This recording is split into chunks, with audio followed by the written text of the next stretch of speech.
अस्सलाम वालेकुम। मैं आज आपके लिए चिकन के सीख कबाब की रेसिपी लेकर आई हूँ।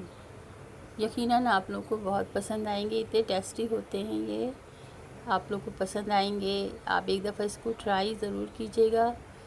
इसमें मैंने 3 पाव के बोनलेस चिकन लिया है। 3 पाव बोनलेस चिकन है। इसको धोकर वॉश करके मैंने इसकी बारीक बोटियाँ करके चॉपर में डाल दी हैं। पहले क्योंकि चॉपर में डालो तो ये बारीक बोटियाँ हैं। चॉपर में मैंने डाल के इसको बारीक कीमा पीस लिया है। ये बारीक कीमा हो गया है। इसका 3 पाव के करीब कीमा है। चिकन का कीमा है ये 3 पाव के करीब। इसमें हम मसाला जार डालेंगे। सब मैंने घर के इंग्रेडिएंट। ये 1 टेबल स्पून सफ़ेद तिल है। मैं गीला वॉश करके पीसती हूँ, इसलिए मैंने गीला पीसा है इसे। ये खसखस है 1.5 टेबल स्पून। ये भी मैंने गीली वॉश करके पीसी है। अनारदाना है, ये भी 1 टीस्पून है। आप अपने टेस्ट के लिहाज से डालें। 1 टेबल स्पून अदरक लहसुन का पेस्ट है।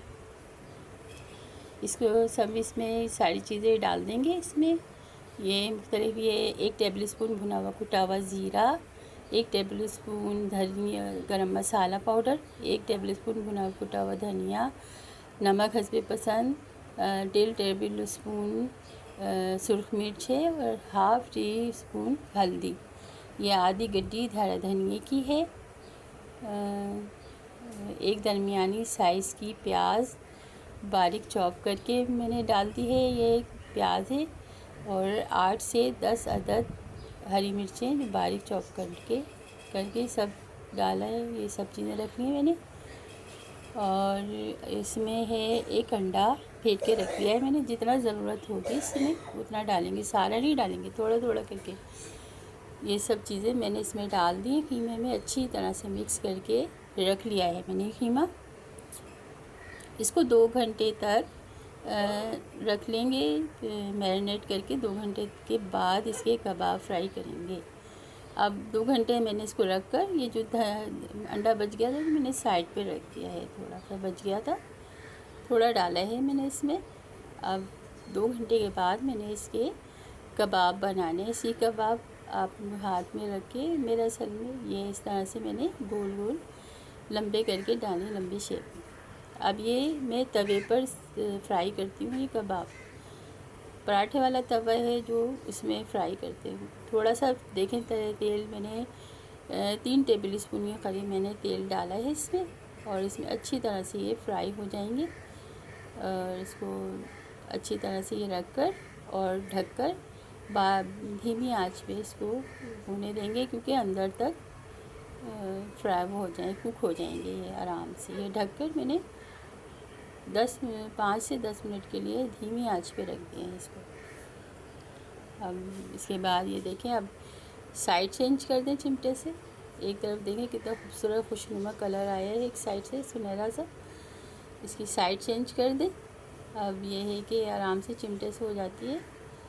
साइड चेंज करके अच्छी तरह से इसको फिर ढक कर रख दें थोड़ी सी देर के लिए, ताकि एक साइड से दूसरी साइड से भी कलर अच्छा आ जाए इसका।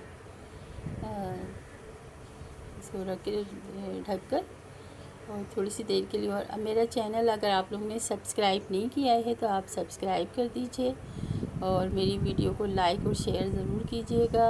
मेरी हौसला अफजाई कीजिए। आप लोग की हौसला अफजाई होगी तो मैं आगे वीडियो बनाऊंगी। देखिए डन हो गए हैं, तैयार हो गए मेरे कबाब।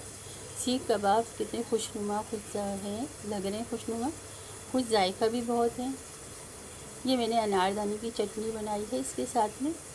इसकी रेसिपी मैं डिस्क्रिप्शन में डाल दूँगी, आप वहाँ से देख लीजिएगा।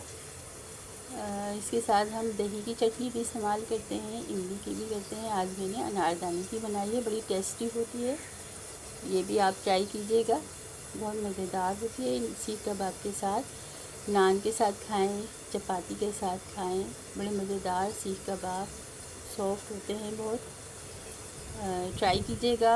मुझे दुआओं में याद रखिएगा। अपना ख्याल रखिएगा और मेरे चैनल को सब्सक्राइब कर दीजिए। आप लोगों की हौसला अफजाई होगी तो मेरी भी हिम्मत में भी होगी। अल्लाह हाफ़िज़।